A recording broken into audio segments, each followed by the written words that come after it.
Welcome to the press conference of the UDCG held by the ministers of Germany, United Kingdom and Ukraine, Boris Pistorius, John Healey and Rustem Umjerow. We'll start with Mr. Pistorius.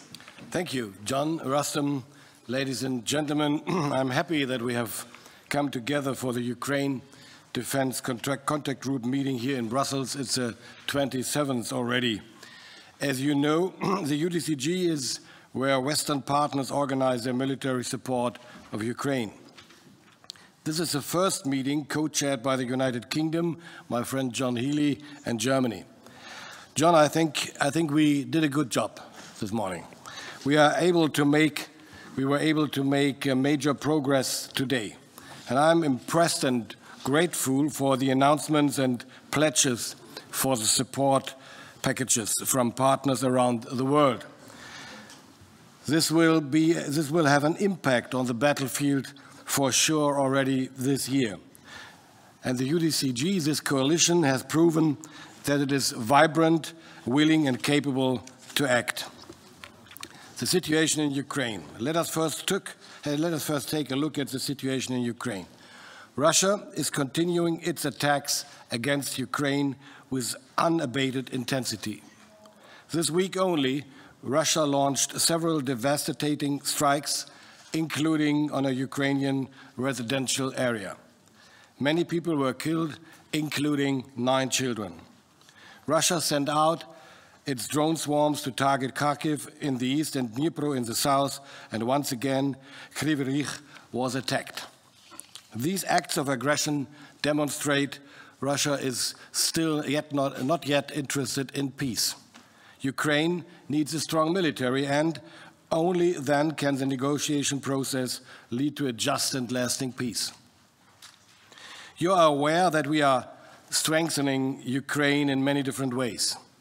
One way is to support them in building up their own capabilities. To this end, the partners have joined forces within specific capability coalitions. We are making major headway in all coalitions. What's new is this. In close coordination with Ukraine and our partners, Germany has set up another capability coalition. There are now 9 coalitions altogether. With this coalition, we want Ukraine to become even better with regard to its electromagnetic warfighting capabilities. More specifically, it is about operating and maintaining Ukrainian means of communication, reconnaissance and jamming of hostile communication, counter-drone measures and navigation. The support we provide to Ukraine is not a one-way road, it is a win-win situation. The insights we gain from the coalition will benefit both us and Ukraine. We will learn from it too. Besides this, we are also delivering weapon systems. The large countries see it as their role to take a lead here. As far as Germany is concerned, I can say this. The German Parliament has agreed to provide an additional funding package. More than 11 billion euros will be made available in the years until 2029, in addition to what we have pledged so far. More specifically, this year we will deliver additional air defense systems of different ranges as well as guided missiles. We will continuously make available self-propelled howitzers, infantry fighting vehicles, as well as main battle tanks and ammunition to the Ukrainian land forces. Moreover, we will enhance the options available for repairing systems in Ukraine. We will conclude further framework agreements on spare parts with the defense industry as soon as possible. In terms of training, Germany will continue to support training missions and courses for Ukrainian personnel in many different fields. Given Russia's ongoing aggression against Ukraine, we must concede. Peace in Ukraine appears to be out of reach in the immediate future. We will ensure that Ukraine continues to benefit from our joint military support. Russia needs to understand that Ukraine is able to go on fighting, and we will support it. Rustem, this goes out to you in particular. Ukraine can count on us. Thank you. Mr. Healey. Thank you. Germany and the UK together have taken on the leadership of the Ukraine Defence Contact Group, and I'm pleased to say that Minister Pistorius and I together have co-hosted it today. 51 nations and partners involved in the contact group, from Europe, across Indo-Pacific and South America. And the new pledges of military aid announced today through the UDCG total over 21 billion euros. A record boost in military funding for Ukraine, and we're also surging that support to the frontline fight. From the UK, we will spend £4.5 billion this year in military support for Ukraine, our highest ever level. And today I'm announcing £350 million to surge that support into the hands of Ukraine's frontline fighters. That's a package that includes radar systems, anti-tank mines, and hundreds and thousands of new drones. Plus, a boost to the funding, £150 million, to repair and maintain battlefield equipment. And this is part of a new effort in the months ahead to repair 3,000 Ukrainian vehicles that can be put back into the fight against Putin. Today is 1 month to the day in which Russia rejected President Trump's peace settlement. Putin said he wanted peace, but he rejected a full ceasefire. Putin said he wanted peace, but he continues to drag his feet and delay the negotiations. Putin said he wanted peace, but his forces continue to fire on Ukraine, military and civilian targets alike. From January through to March, he launched over 10,000 glide bombs into Ukraine. He's launching over 100 one-way attack drones every day. And we've reached the point now where those battlefield casualties on both sides, inflicted by drones, now way outnumber those inflicted by artillery. In our calculations, 70 to 80% of battlefield casualties are now caused and inflicted by drones. So this UDCG could not meet at a more important time, because 2025 is the critical year for this war in Ukraine, and now is the critical moment in that war. A moment for our defence industries to step up, and they are. A moment for our militaries to step up, and they are. A moment for our governments to step up, and we are. And we are sending a signal to Putin, but we're also sending a message to Ukraine, and we are saying to Ukraine, we stand with you in the fight, and we will stand with you in the peace. Thank you. Minister Umjerow. Yeah. Dear colleagues, today's UDCG was productive, effective, and efficient. As Ukrainian delegation, we have updated our colleagues on the security situation around Ukraine, and we've informed that Russia is ramping up its production, it's manning its people, and does not show any evidence of willing to have a peace. We also updated on our operational security and our priorities, where we stabilized our lines. We are focused on defense. We are working on all the priorities which we informed our partners. We also have seen that Europe is taking over the lead in the security assistance, for which we are thankful for all the partners that have been present today, and especially Germany and United Kingdom. Boris, John, for your personal and your team efforts to make it possible. And it shows that we are trying to stay on our feet and go ahead as a European nation. We also have Our colleague from US participated in the UDCG, which means that US is continuing its security assistance and is besides us. We're thankful for the coalition capabilities that has been presented today to the lead nations, to the contributing nations, and it is one of the largest assistance that we are getting. We today, as John have announced, have heard the pledges of 21 billion in euro, which is one of the largest, and we're thankful to each nation that has provided this support. President Zelensky asked to focus on air defense, on a new Patriot systems. We have outlined this request to our partners, and we're working together on air defense in interceptors. So at this stage, I would like once again to thank all the nations for their contributions, for their support, and Germany and UK, Boris and John, for your leadership, for making UDCG very productive. Thank you. Thank you very much. There's some time for questions. We'll start with, I hope, I was given the names, I hope I wrote them down correctly. Johnny Beale, BBC. Thank you very much. Johnny Beale, BBC. If I could first of all ask you, Secretary Healy, I think you said yesterday that the plans for a reassurance force were well developed, real, substantial.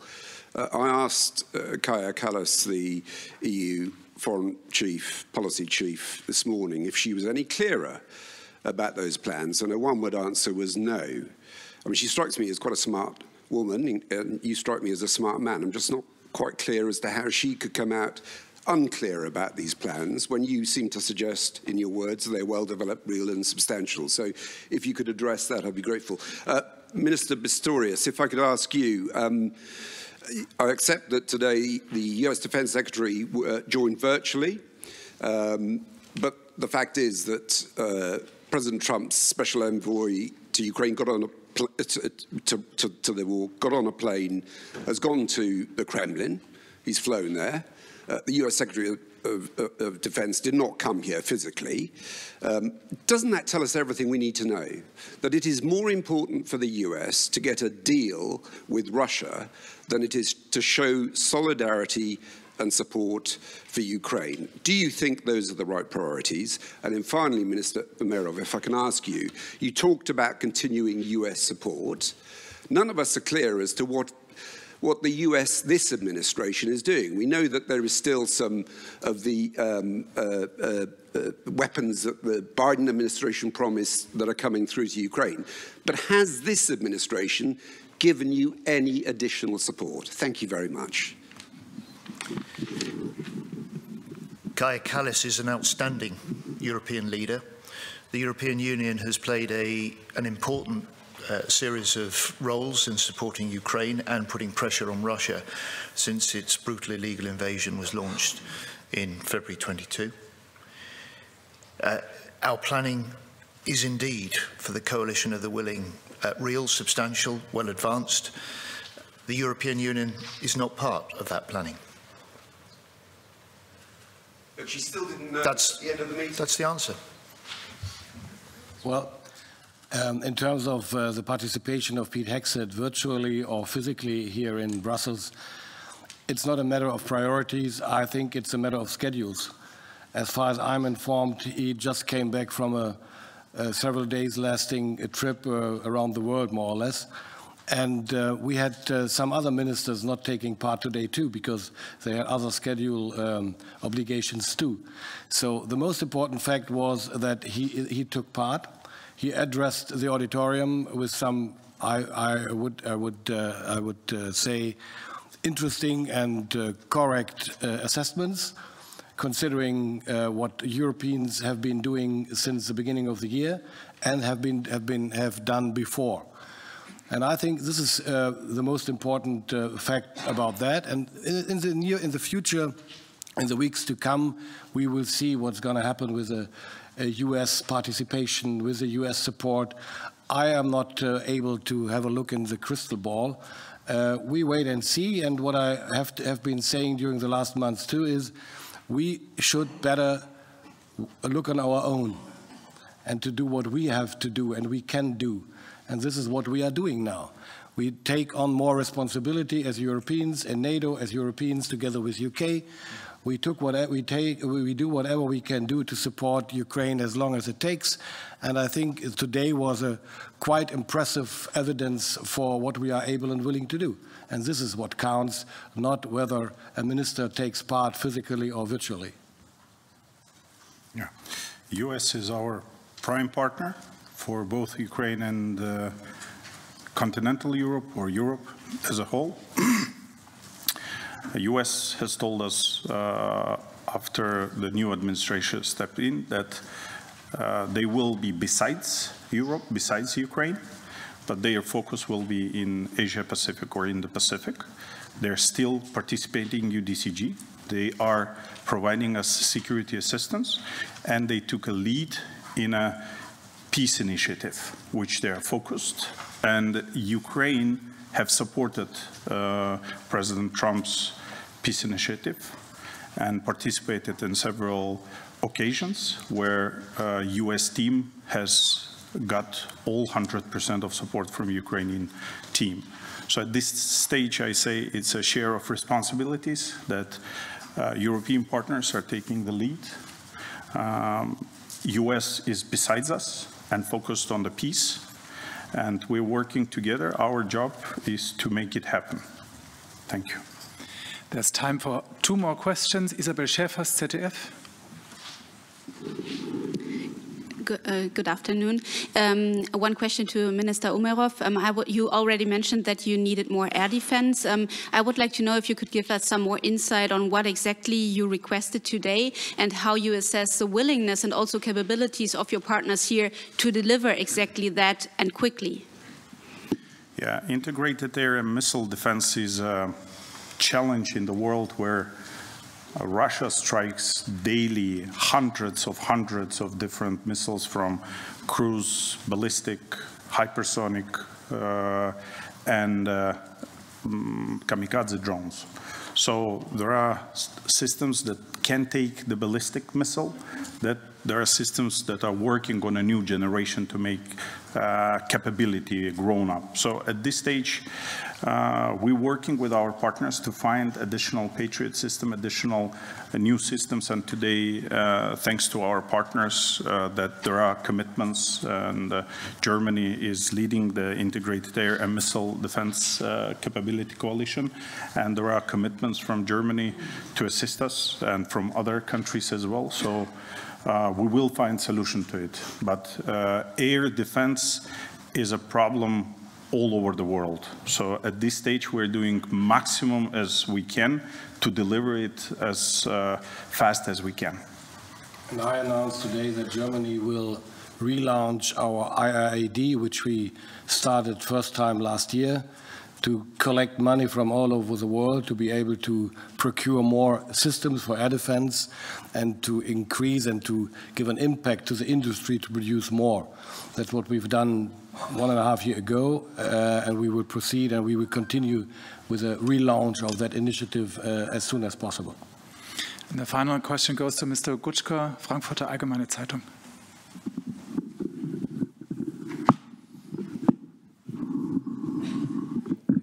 Way to go. Okay, thanks a lot. Thomas Gutschka, Frankfurter Allgemeine Zeitung. Is actually on the same issue. So ahead of the meeting, President Zelensky had asked for a minimum of 10 more systems that are fit for ballistic missile defense. With the 21 billion announced today, which I think is the same amount that Secretary General Rutte gave us last week. Is there any hope, or can you specify any numbers of of how many systems out of these 10 Ukraine might expect this year? Thank you. That's going to Minister Pistorius. What Minister Umjerow and President Zelensky mentioned earlier was to require 1 system until the summer, if I understood it correctly. But on the long run, they need more. As you know, Germany provided already 4 full systems of Patriot. we are not able to provide any more for the moment because we are waiting for being provided by Raytheon in the years to come, which will start only in 27, when I remember correctly. So we are not able to provide more, but what we do is to try to collect all over the world any system in that range for air defense which we can find, and we try at the same time to find money to buy anything we can get, and to, as I mentioned earlier, to help to increase the capabilities, the capacities of the industry to produce more of that. But Germany is not able to provide one more system, at least not for the moment. Okay. Thank you very much. Thank you. Time is over. I'm sorry. Mr. Umjerow,